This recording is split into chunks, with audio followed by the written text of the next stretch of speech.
পেয়ে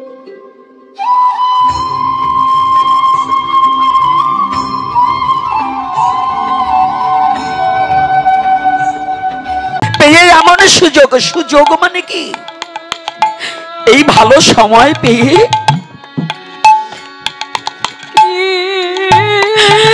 অমন একটিবারে কি তুমি ভেবে দেখেছো এই সময়টা কি তোমার জীবনে আর কোনোদিন নেমে আসবে?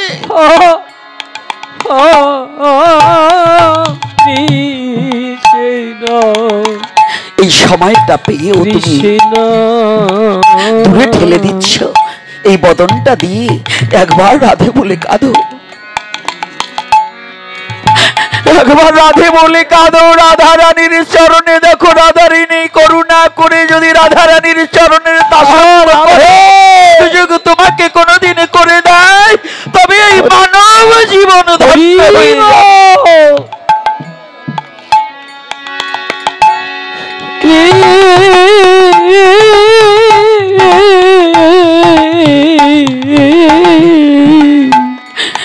যদি করুণা করে প্রেমময়ী রাধারানী তোমাকে একবার চরণে স্থান দেয়, কৃষ্ণ ভক্তের কোনো চাওয়া পাওয়া নেই গো। এই জগতে না ধনাং না জনাং না পরিজন আত্মীয় সুখং সর্বস্ব জগতের মাঝে যারা শুদ্ধ কৃষ্ণ ভক্ত, তার জগতের অন্য কিছু চাওয়া নেই। সে অন্য কিছু চাই না, অন্য কিছু বাসনা করে না।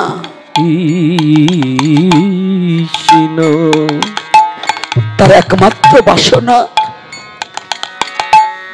গোবিন্দ হে, রাধা রানী হে, প্রেমময়ী হে।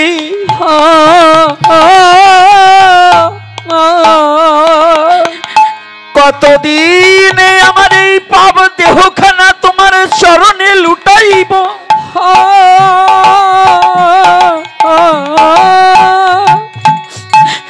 কতদিনে তুমি কৃপা করে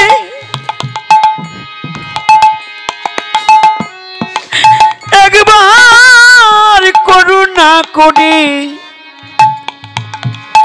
তোমার চরণে প্রান্তে তোমার চরণের দাসত্ব করার অধিকার দিবে। কৃষ্ণ কতদিনে? ভক্তের চাওয়াটা কি? প্রেমময়ীর চরণে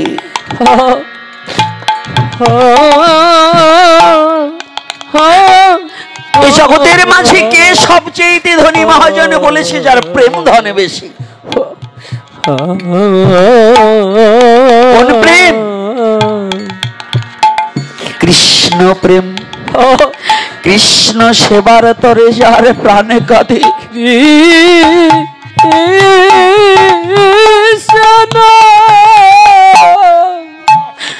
গোবিন্দ সেবার তরে যার মন প্রাণ উজাড় করে দিয়েছে,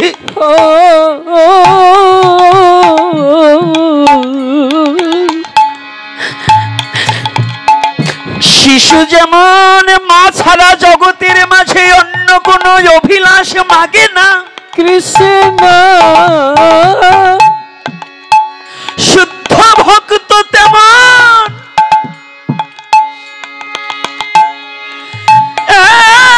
একমাত্র কৃষ্ণ বিনে শুদ্ধ ভক্তের কোনো চাওয়া পাওয়া নেই, কোনো চাওয়া পাওয়া নেই গো।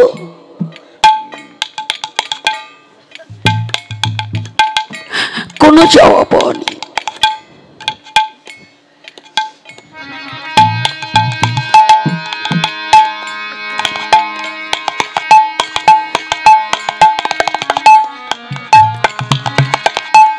তাহলে আজকে হে ভক্তজন, আজকে যে সময়টা আমরা পেয়েছি না, কারো জীবনে এই সময়টা আর পেতেও পারি, নাও পেতে পারি। কারো জীবনে হতেও পারে আর নাও হতে পারে। কৃষ্ণ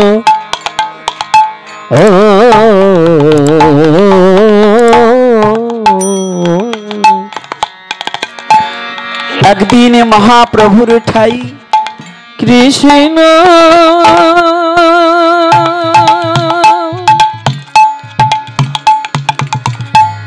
মহাপ্রভু সন্ন্যাস নেওয়ার আগে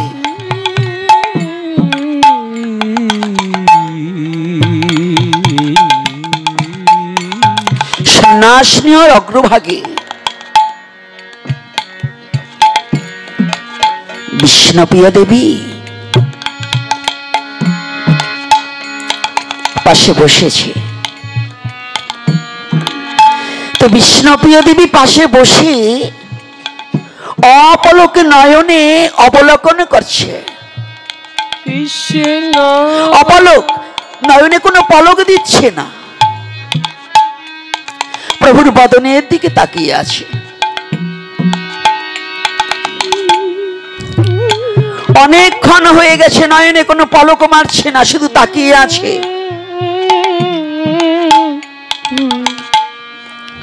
প্রভু তো অন্তর্যামী, অনন্ত জগতে অন্তরের কথা যিনি জানে তিনি তো অন্তর্যামী।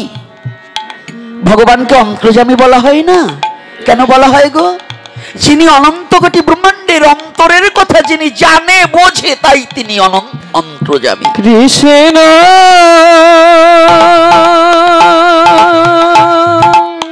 অনন্ত কোটি ব্রহ্মাণ্ডের অনন্ত জীবের বাসনার কথা আমার গোবিন্দ জানে।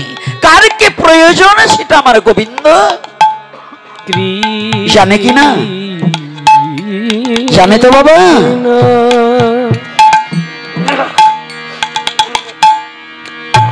আমরা জানি, আমার মতো মূর্খ জানে আমার কি প্রয়োজন ভগবান বুঝি জানে না। আমার মতো মূর্খ ভাবি আমার কি প্রয়োজন এটা বুঝি আমার গোবিন্দ জানে না। কিন্তু না গো, আমার কি প্রয়োজন? আমি পৃথিবীতে আসার আগে আমার গোবিন্দ আমার জন্য পাঠিয়ে দিয়েছে। আমার কি কি প্রয়োজন? বিষ্ণুপ্রিয়া দেবীর কথাটা বলবো, কিন্তু একটু বলছি। আমার কি প্রয়োজন তা আমার আগে পাঠিয়ে দিয়েছে। আমি যখন সূক্ষ্ম রূপে ছিলাম না, আমার জন্য একজন পিতা সৃষ্টি করলেন ভগবান, করেছে না বাবা? এই পিতার কোথায় ছিলাম? মস্তকে ছিলাম কীটি রূপে, শুক্রাণু রূপে। আমার গোবিন্দ দেখলেন শুধু পিতার মস্তকে থাকলে দেহটা গঠন হবে না গো, আমাকে সেই অমৃত ধাম থেকে ভজনানন্দী ধামে পাঠাইবার নিমিত্তে কৃষ্ণ গোলকের চেয়েও শ্রেষ্ঠ ধাম হচ্ছে এই নরকুলে যারা কৃষ্ণ ভজন করে মানব জীবন ধন্য করতে পারে। কৃষ্ণ কেন? গোলকে গিয়ে ভজন নেই, কিন্তু এই ভুলকে নরদেহ ধারণ করে গোবিন্দ ভজন করার উপযোগী দেহ প্রাপ্তি হওয়া যায়। দেবলোকের চেয়েও নরলোক শ্রেষ্ঠ।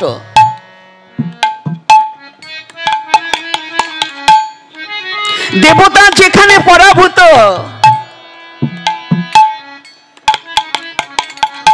যোগী যেখানে যোগভ্রষ্ট হয়ে যায়, ব্রহ্মা যেখানে নাগাল না পায়, সেই গোবিন্দ ভজন করার একমাত্র যোগ্য স্থান হচ্ছে এই মানব দেহ।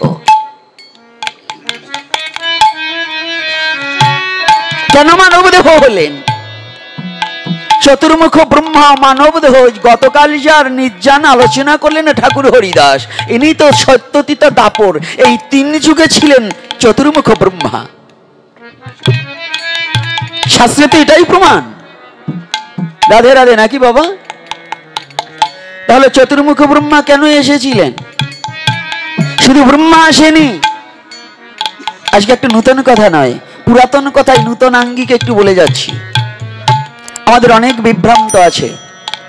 সনাতন ধর্মের কলিহত জীবের কাঁচা বুদ্ধিতে অনেক বিভ্রান্ত।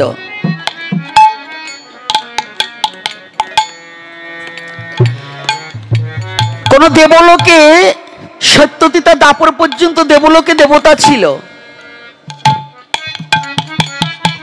ব্রহ্মলোকে ব্রহ্মা ছিল, শিবলোকে শিব ছিল, ইন্দ্রলোকে ইন্দ্র ছিল।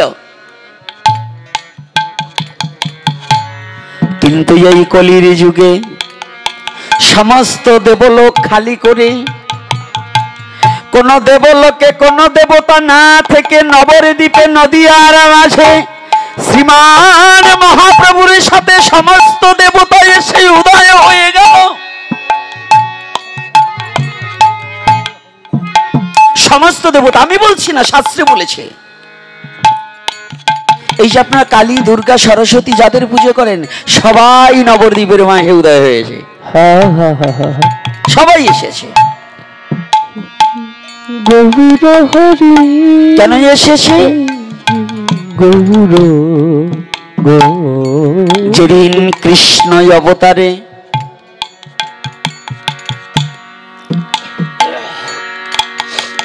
গোষ্ঠ গোচরণ খেলায় জানতে পারলেন, সখাদের যখন প্রতিশ্রুতি দিলেন, শ্রীরাম সুধাম বলরাম দম্ব সুধাম সবাইকে যখন মধুমঙ্গলদের বললেন, সখাগণ আমি এই দাপর লীলা সঙ্গ করি, কলিতে দুহু অঙ্গ এক অঙ্গ হয়ে হব গৌর হরি। হরি বল, হরি বল।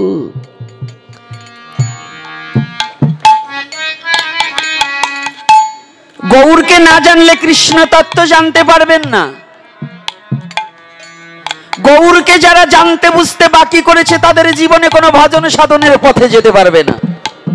কলির যুগে জন্মগ্রহণ করে গৌরকে বাদ দিয়ে যারা ভজন করবে, একজনের ভজন কোনো সিদ্ধ ভজন নয়।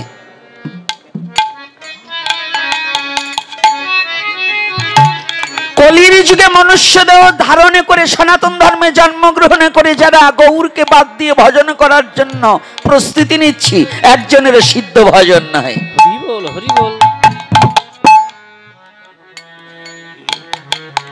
কেন সিদ্ধ ভজন নয়? ভগবান বহুবার আসিতে পারে, বহু অবতার রূপে আসিতে পারে, কিন্তু চারি যুগের চারিজন অবতার প্রধান নাকি? চারি যুগে আমাদের বলি কয় অবতার? 10 অবতার। আমাদের অবতার কয়টা? মিথ্যা কথা, আরো আছে। ভাগবতে প্রকাশ করেছে 24 অবতার, কিন্তু আমরা জানি 10 অবতার। ভাগবত প্রমাণ করেছে 24 অবতার। তার মধ্যে শ্রেষ্ঠ 4 জন। চারি যুগে যাহারা আসিলেন, সত্য যুগে ছিলেন হরি, তিতায় রাম ধনুকধারী, দাপরতে কৃষ্ণ, কলিতে গৌরাঙ্গ হরি। এ হচ্ছে 4 জন হচ্ছে যুগজ অবতার।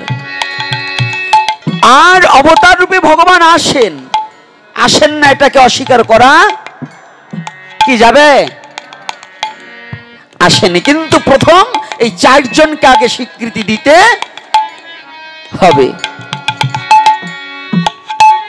যেমন আমাদের সনাতন ধর্মের মধ্যে অনেক মতের মধ্যে আমাদের পার্শ্ববর্তী আমরা এখন 2টো মতে বিভক্ত হয়ে গেছি। একটা হচ্ছে মতুয়া আর একটা হচ্ছে বৈষ্ণব, তাই না? কি আমরা এটা 2টো পথ হয়ে গেছি না? অলরেডি কিন্তু হয়ে গেছি। তারক রসরাস তার প্রতিটা মহাসংকীর্তনে গৌর লীলাকে বাদ দিয়ে কিন্তু হরিচাঁদকে সাজাতে পারেনি। সাজিয়েছে বাবা। অশ্বিনী কর্তা তেনার প্রতিটা কথায়, প্রত্যেকটা পদে গৌরকে বাদ দিয়ে কিন্তু করতে পারেনি। গৌরকে বাদ দিয়ে যদি ওটাকে করতে যেত তাহলে হরিচাঁদ ঠাকুরকে কেউ মানত না। গৌরকে বাদ দিলে হরিচাঁদ ঠাকুর টিকবে না। আবার রাগ করবেন না কিন্তু কেউ, আমি তারক রসরাজের প্রতি শ্রদ্ধা রেখে বলছি, কারণ তেনার মতো একজন, তার চরণের একটা বালুকণার সমজ্ঞান আমার নেই। পৃথিবীতে যত অগণিত মহাপুরুষ এসেছে সবার পদ নখরের চেয়েও একটা বালুকণার সমজ্ঞান আমার নেই। কাউকে নিন্দা করার মতো যোগ্যতা আমার নেই। আমি বন্ধনাই করতে পারি না, আবার নিন্দা করবো কি করে গো? এজন্য কাউকে নিন্দা করা যাবে না। তাহলে সেদিন গোষ্ঠ গোচরণে খেলায় সকাদের বলছে, আমি তো লীলা সম্বরণ করে, দাপর লীলা সম্বরণ করে যাব। ওই ভগবানের নররূপী লীলা দর্শনের জন্য স্বর্গের নয়, সমস্ত দেবলোকের, স্বর্গে কিন্তু দেবতারা থাকে না, স্বর্গে থাকে পুণ্যবান ব্যক্তি।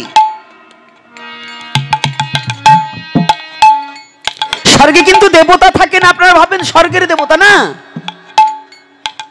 দেবলোকে দেবতা থাকে, আর স্বর্গে থাকে পুণ্যবান ব্যক্তি। পুণ্যবান স্বর্গে গেলেই কিন্তু সনাতন ধর্মের মুক্তি নয়। এই যে আমাদের পিতামাতা মারা গেলে অনেক সময় বলে স্বর্গ কামনা করুন, নাকি? স্বর্গের জন্য কামনা করে না, একেবারে ভুল সিদ্ধান্ত। প্রকৃত শুদ্ধ কৃষ্ণ ভক্ত পুত্র যদি হয়, বলছে আমার পিতার জন্য আমি স্বর্গ সুখ কামনা করব না, আমার পিতার জন্য আমি কামনা করি, হে গোবিন্দ, আমার পিতা জেনে বা না জেনে যদি কোনো অপরাধ করে থাকে, তুমি তো দয়াল, তুমি দয়া করে সমস্ত অপরাধে ক্ষমা করে তোমার শ্রীপাদ পদ্মে একবার স্থান দাও, তোমার শ্রীপাদ পদ্মে স্থান দাও। আমি স্বর্গ সুখ চাই না, কারণ স্বর্গ থেকে যেমন কনস্টেবল যদি দারোগার চাকরি পায়, এটার একটা দিন ধার্য করা আছে, এত বছরের চাকরি থাকবে, তারপরে আবার কিন্তু সংসারে এসে ভর্তি হয়ে যেতে হয়, নাকি? রাধে হয় কি না? তদ্রূপ স্বর্গে যতদিন আপনি ভালো কাজ করবেন, স্বর্গের সুখ শেষ হয়ে যাওয়ার সাথে সাথে আবার আপনার এই মর্তলোকে এসে মায়াময় সংসারে জন্মগ্রহণ করতে হবে। আর যদি ভগবত ধাম প্রাপ্তি হন, যদি ভগবানের চরণের প্রাপ্তি হতে পারেন, তাহলে জন্ম মৃত্যু আবর্তন চক্র থেকে নিষ্কৃতি পেয়ে ভগবত ধামে অনন্তকাল থাকতে পারবেন। আপনার আসা যাওয়া লাগবে না। কষ্ট হচ্ছে না তো আপনাদের? রাধে রাধে। কষ্ট হচ্ছে? আমার বাবারা দাঁড়িয়ে রয়েছে, আমার খুব কষ্ট হয়। তোমরা একটু বসলে শান্তি পাই। নিজেরা বসবেন, আর একজনকে বসতে দেবেন, কারণ প্রেমের বাতাসটা দেখে একটু গায়ে লাগে নাকি? হ্যাঁ, সাধু সঙ্গে আসলে প্রেমের বাতাস লাগে গায়ে। আর এই জায়গাটা এমন একটা জায়গা না, যেখানে হিংসা, নিন্দা, অহংকার, ক্রোধ, লোভ, মোহ, মদ, মৎসর্য ষড়রিপু পর্যন্ত কচ্ছপের ন্যায় সংকুচিত হয়ে যায়। সেটা একমাত্র জায়গায় সাধু সঙ্গ, এছাড়া আর কোথাও পাবেন না। সাধু সঙ্গে যেমন সমস্ত ইন্দ্রিয়গণ কচ্ছপের মতো, কচ্ছপ যেমন লোক দেখলে পরে হাত পা মাথাটাকে গুটিয়ে নেয় নিজেকে বাঁচাবার জন্য, আর ইন্দ্রিয়র যে বহিরঙ্গ শক্তিগুলো আছে সাধু সঙ্গে আসলে তারা নিজেকে সংযত করে রাখে, যে সাবধান, এখানে যদি খারাপ দিক আমার শক্তিটা প্রবাহিত হয় তাহলে আমার আর রক্ষা নেই। জয় শ্রী রাধে। সেই জায়গাটা হলো কোন জায়গা? সাধু সঙ্গ। তো এইবার যখন এসেছে, যখন বললেন সখাদের কাছে, যখন বলেছে ভগবান কৃষ্ণ, কিন্তু দেবতারা শুনে ফেলেছে। দেবতারা ভগবানের লীলা দেখতে এসে ওই কথাটা যখন শুনে ফেলেছে, সমস্ত দেবতা এসে ভগবানের কাছে করজোরে বলছে। ব্রহ্মা এসেছে, দেখবেন লীলা কীর্তনেও বলেন, আপনারা লীলা কীর্তনে শুনলে বুঝবেন, অষ্টকাল লীলার মধ্যে আছে এবং ভাগবতেও আছে। ব্রহ্মা এসে বললেন, চতুর্মুখ ব্রহ্মা কাঁদছে। এই ব্রহ্মার চোখ কয়টা গো? রাধে রাধে। ব্রহ্মার নয়ন কয়টা? আজকে একটু দেখি, ভাগবত শুনি, এত শাস্ত্র শুনি, আমাদের দু একটা তো মনে রাখতে হবে। হ্যাঁ, ভাগবত হচ্ছে ভক্তি শাস্ত্র, আর এই ভাগবত তো শ্রবণ করার পরে যদি কিছু না ধরে নিয়ে যেতে পারেন তাহলে শুধু আসা যাওয়া সার হয়ে যাবে। গতকাল ওই মাথা পর্যন্ত ভক্ত, ওই মাথা পর্যন্ত ভক্ত, যদি 2-4টে ভক্ত তৈরি না হয় তাহলে আপনি কি করে বুঝবেন যে আপনি শুনছেন? কি বাবা, শোনাটা সার্থক করতে হবে না? তো এই যে বলছি ব্রহ্মা, আমাদের ব্রহ্মার মাথা কয়টা গো? 4টা। তো অধিক দেবতার নয়ন কয়টা? 3টা। তাহলে মাথা যদি 4টা হয়, নয়ন কি 8টা হয়? তো 4-এ 12টা। তো এই 12টা নয়নে কাঁদছে। আপনাদের আমার হচ্ছে কয়টা নয়ন? 2টো। এই দুটোর নাম কিন্তু চোখ, এই দুটো কিন্তু নয়ন নয়। এটা হচ্ছে চোখ, এটাকে বলা হয় চর্মচক্ষু। এই চর্মচক্ষু দ্বারা প্রাকৃতিক জগতের রূপ দর্শন করা যায়, কিন্তু চর্মচক্ষু দিয়ে কখনো ভগবানের রূপ দর্শন করা যায় না। ভগবানের রূপ দর্শন করতে হলে কি হয় না, ভগবানের ভজন করতে হলে জ্ঞান চক্ষুর প্রয়োজন, কিন্তু জ্ঞান চক্ষু উন্মিলিত হলেও ভগবানের রূপ দর্শন করা যায় না। ভগবানের ভজন করার পথটাকে দর্শন করা যায়, সেটা হচ্ছে জ্ঞান চক্ষু। তাহলে ভগবানকে দর্শন করতে হলে শ্রীমদ্ ভগবদ্ গীতায় বললেন যে দিব্য জ্ঞান, দিব্য দৃষ্টি, আমি তোমাকে দিব্য দৃষ্টি দিচ্ছি। অর্থাৎ ভগবান করুণা করে ভগবানকে দেখার জন্য দিব্য দৃষ্টি যখন তোমাকে উন্মিলন করে দেবে, তখন হচ্ছে তুমি ভগবানের রূপ দর্শন করতে পারবে। অর্জুনকে কি দিয়েছিল? হ্যাঁ, সেটা নাম কি? দিব্য চক্ষু। একটা চর্মচক্ষু, একটা জ্ঞান চক্ষু, আর একটা দিব্য চক্ষু। তাহলে দিব্য চক্ষু যত সময় পর্যন্ত না হয় তত সময় পর্যন্ত ভগবানকে দেখা যায় না। চর্মচোখে যদি ওই যে আমাদের সনাতন ধর্মে তো আবার বুঝেন তো, অমক কৃষ্ণ দেখে, অমক গৌরাঙ্গ দেখে, অমক কালী দেখে, আমি বুঝি না, এগুলো হচ্ছে একেবারে সব ফাজলামি। চর্মচক্ষে কখনো এই ভগবানকে দেখা যায় না। তাহলে কি দেখা যায়? আপনার বাবা 10 বছর আগে মারা গেছে, আপনাকে 35 বছর মানুষ করে গেল, 10 বছর আগে মারা গেছে, তাকেই তাকালে দেখা যায়? তো বাবাকে দেখা যায় কখন? এই চর্মচোখ যখন বন্ধ করে যখন ধ্যান করবেন দেখবেন দেখা যায়। তাহলে এই চর্মচক্ষে যখন বাবাকে দেখা যায় না, তাহলে আপনি ভগবানকে এই চর্মচক্ষে দেখবেন কি করে গো? কি দেখা যাবে? যাবে না। তো আজকে ব্রহ্মা কাঁদছে কয়টা নয়নে? ভালো করে বুঝবেন। আমাকে আপনাদের চরণে একটু স্থান দিয়ে আজকে কৃষ্ণ কথার মধ্য দিয়ে সময় অতিবাহিত করবো। আজকে ইচ্ছা নেই, কারণ অনেক সময় দেখা যায় যদি দুটো কথা বলি জাতির সম্বন্ধে, সমাজের সম্বন্ধে, অনেকে বলে যে এটা তো ভাগবতে নেই, ভাগবতের তো কথা বলে না কেন, এটা ভাগবতে বলে না। ওই সমস্ত লোকের কাছে আমার প্রশ্ন, আপনি যে ছানার পনির খাবেন, ওই ভাগবতের কোন জায়গায় লেখা আছে ছানার পনির খান কেন? গীতা ভাগবতে লেখা আছে নাকি পনিরের কথা? কি সাধু বাবার আছে? ওই দোকানের তো চানাচুর ভাজা খাবেন এটি লেখা আছে, তো খান কেন? যেটা লেখা নেই সেটা তো খাওয়া যাবে না। তাহলে খাই কেন? আমার ক্ষুধা নিবৃত্ত করার জন্য, তাই না? লালসাটাকে দমাবার জন্য। তো এই ভাগবত ছাড়া 2-4টা কথা বলতে হয় কেন? আমার জাতি, ধর্ম এবং সমাজকে জাগ্রত করার জন্য। জাতি, ধর্ম এবং সমাজকে জাগ্রত করার জন্য গ্রন্থের বাইরেও যুক্তি এবং ভক্তি যাতে আসে, সেজন্য দুটো কথা বলতে হয়। নাকি বলতে হবে না?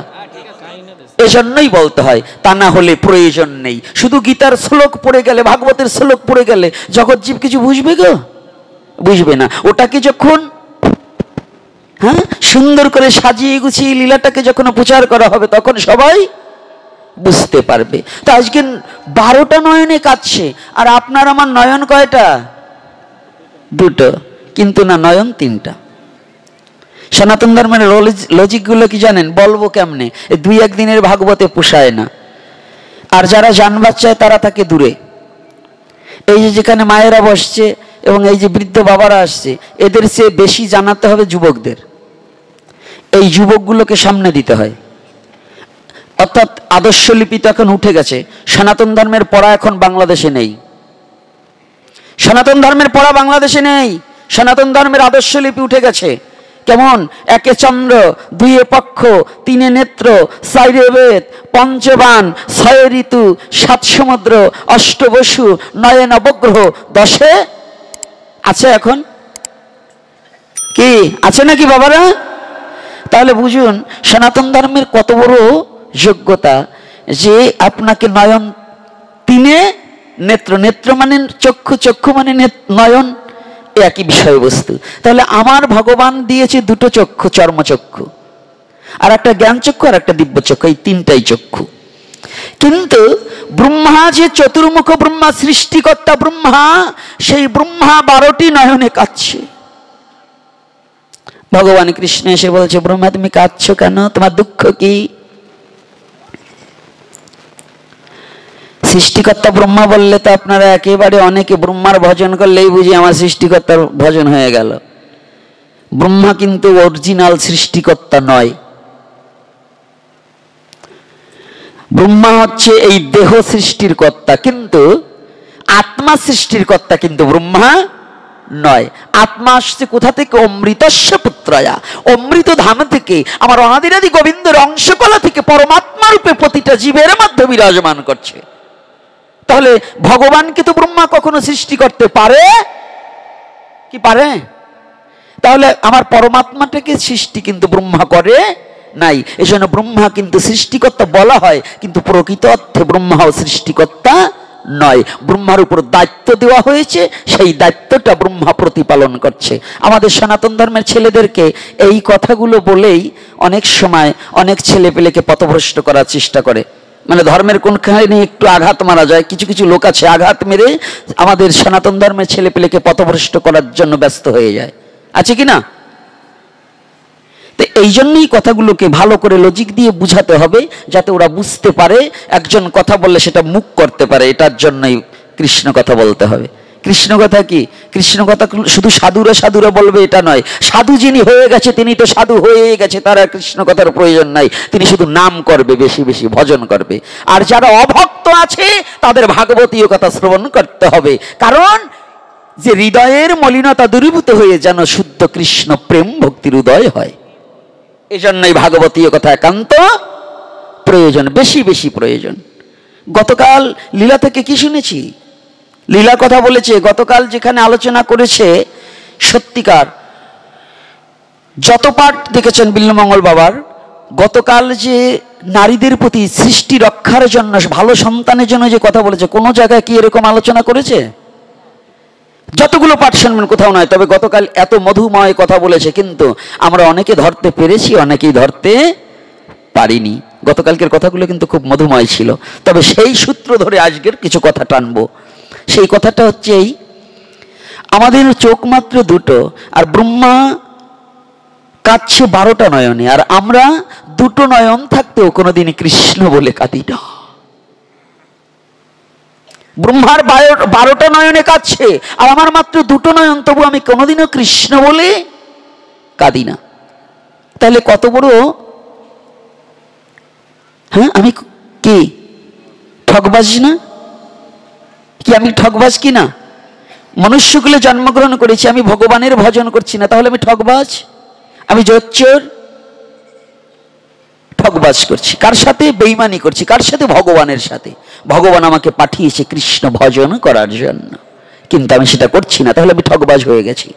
তো এইবার যখন কাঁদছে না, বলছি তুমি কাঁদো কেন, তোমার দুঃখ কি? ব্রহ্মা করজোড়ে কেঁদে কেঁদে বলছে, প্রভু আমার কোনো দুঃখ নয়। আবার একটা দুঃখ, বলছে কি? তুমি আমার এই ব্রহ্মত্ব নিয়ে যাও, আমি এই ব্রহ্মত্ব আর করব না। কেন? বলছে এই সৃষ্টির দায়িত্ব আমি আর নেব না, তুমি নিয়ে যাও। বলছে কেন? তোমাকে যে দায়িত্ব দিয়েছি এই দায়িত্ব প্রতিপালন করো। বলছে তুমি না বললে তুমি এই দাপর যুগকে পরিহার করে কলির যুগে দুহু অঙ্গ এক অঙ্গ হয়ে গৌরাঙ্গ হবে? তুমি না সখাদের বলেছো সেদিনে সংকীর্তনের অঙ্গে বিশ্ব জগৎ মাতাইবে? তুমি না নদীয়ার পথে পথে হা কৃষ্ণ বলে কেঁদে কেঁদে নয়নের জলে বক্ষ প্লাবিত করবে? তুমি না নদীয়ার পথে পথে কৃষ্ণ বলে গড়াগড়ি দিয়ে ধুলার মাঝে ধূসারিত হইবে? বলো আমি এই ব্রহ্মত্ব চাই না, আমার ব্রহ্মকুল থেকে মুক্তি দাও, আমাকে মুক্তি দাও। বলছে তাহলে? বলছে আমি যাব, নরদেহ প্রাপ্তি হয়ে নদিয়ার মাঝে উদয় হয়ে আমি তোমার সাথে হরি নাম করব। ওই সেই ব্রহ্মা কিন্তু হরিদাস। সেই ব্রহ্মা আর একটা কাজ করেছিল কৃষ্ণকে পরীক্ষা করার জন্য একটু আগে, এরও আগে, সে লীলায় যাব না। হ্যাঁ, গোবৎস এবং সখাদেরকে হরণ করেছিল, চুরি নয়। মালা পরিধানের আজকে দরকার নাই, কেউ আসে নাই, আমি দেবো কেন?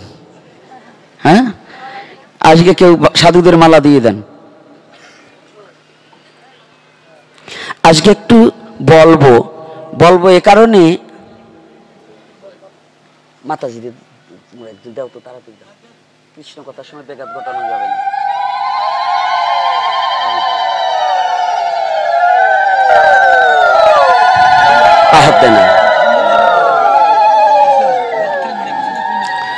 জয় শ্রী রাধে। কি কষ্ট হচ্ছে নাকি আপনাদের? হ্যাঁ, আলোচনায় যাব, আমি পূর্বের যেখানে রেখেছি সেখানে যাব, কিন্তু এখান থেকে না বুঝিয়ে আসলে ওর তত্ত্বটা বোঝা যাবে না। তাহলে এইবার কাজ, সে বলছে কি আমি ব্রহ্মত্ব চাই না। শিব বললেন আমার শিবিত্ব চাই না। তা আপনারা জানেন শিব ঠাকুর এসেছে কোন রূপে? হ্যাঁ,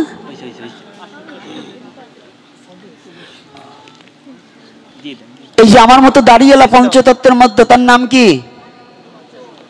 অদ্বৈত প্রভু। বাহ, যার দ্বৈত ভাবি না থাকতো নরদেহ পেয়ে এখানে আসতাম না। কেন এসেছি? দুঃখের কারণে। দুঃখ নেই এমন কোনো ব্যক্তি নেই। তাহলে সুখ নাই কেন?